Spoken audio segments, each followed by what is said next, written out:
नमस्ते मित्राणि, अद्य अहं मदिष्टं ग्रन्थं रघुवंशं तस्य विषये किञ्चित् वदामि। संस्कृतसाहित्ये यानि महाकाव्यानि विद्यन्ते तेषु अन्यतमं वर्तते रघुवंशं, यत् महाकाव्यं महाकविना कालिदासेन विरचितमस्ति।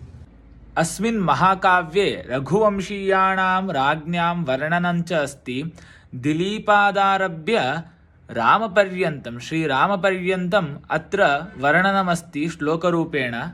रघुवंशस्य मूलसन्देशः च अस्ति शौर्यं, त्यागः, धर्मः, करुणा, शासनकौशलं, लोकहितचिन्तनम् इत्यादि विषयाः अत्र वर्णिताः वर्तन्ते। रघुवंशे वर्णिताः राजानः न केवलं वीराः आसन्, अपितु न्यायप्रियाः, जनसेवकाः, कर्तव्यपरायणाः च आसन्।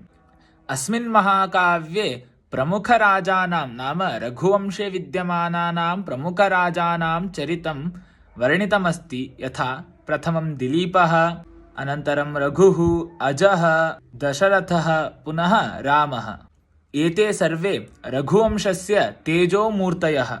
अस्मिन् काव्ये राजानां वर्णनेन साकं प्रकृतिवर्णनं, पुनः अद्वितीयाः उपमालङ्काराश्च अस्माभिः द्रष्टुं शक्याः।